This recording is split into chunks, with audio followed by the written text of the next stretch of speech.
समय की बात है।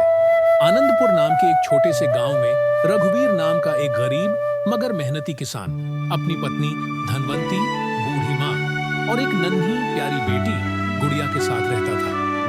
रघुवीर का जीवन संघर्षों से भरा था, लेकिन वह कभी हार नहीं मानता था। रघुवीर गांव के सेठ मोतीलाल के यहाँ मजदूरी करता था, जिससे मुश्किल से 2 वक्त की रोटी जुटा पाता। उसकी पत्नी धनवंती घर के पास की थोड़ी सी जमीन पर सब्जियां उगाती और हर शुक्रवार को गांव के हाट में बेचने जाया करती। हर शुक्रवार को गांव का बाजार लगते ही धनवंती की आवाज दूर दूर तक सुनाई देती। हरी भरी सब्जियां ले लो, ताजा फल ले लो, 20 रुपए किलो, हाथों से तोड़ी हरी मटर ले लो। गांव के हर व्यक्ति को धनवंती की मेहनत का मान था। उसकी सब्जियां स्वादिष्ट और सस्ती होती। एक दिन बाजार में गांव के बुजुर्ग माधव काका आए। अरे धनवंती, कैसी हो? और गुड़िया कैसी है? सब कुशल है काका, आप बताइए आज बाजार कैसे आना हुआ? तुम्हारी काकी मायके गई है तो सारा काम खुद ही करना पड़ रहा है। सोचा हाट से सामान ले ही आऊं। अच्छा काका, बताइए टमाटर चाहिए? हाँ, 1 किलो दे दो।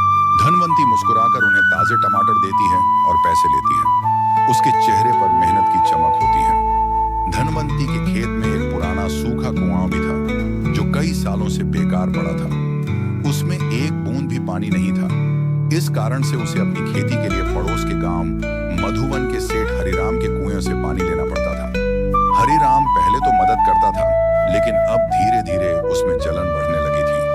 एक दिन जब धनवंती अपने खेत में काम कर रही थी, तभी हरिराम वहां आ पहुंचा और बोला, धनवंती, मैं कई सालों से तुम्हें अपने कुएं से पानी लेने दे रहा हूँ, पर अब और नहीं।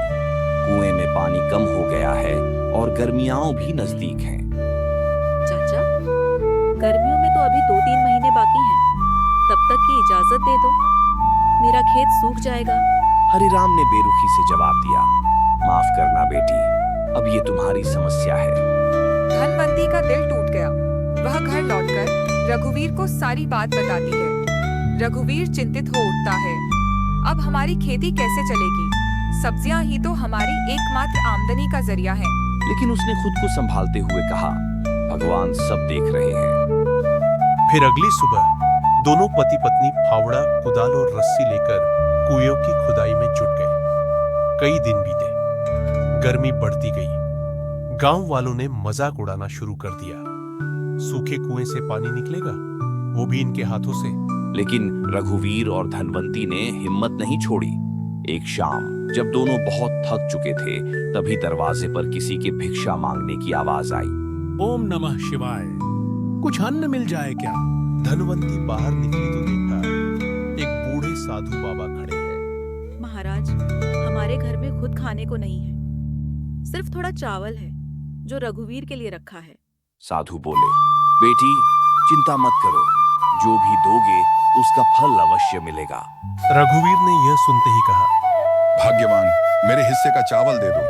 अगर मैं बाबा को भूखा लौटा दूं, तो ये अन्न मेरे गले से भी नहीं उतरेगा। धनवंती ने बाबा को चावल दिया। बाबा मुस्कुराए और बोले, तुम्हारा त्याग व्यर्थ नहीं जाएगा बेटा। कल सूरज उगने से पहले ही तुम्हारे जीवन में उजाला आएगा। अगले दिन सुबह रघुवीर कुएं में फिर से उतर गया और खुदाई शुरू कर दी। अचानक एक तेज आवाज हुई, छप छप छप। धनवंती, जल्दी आओ, हमारे कुएं से पानी निकल आया है। धनवंती खुशी से भागी भागी आई। दोनों की आंखों में आंसू थे।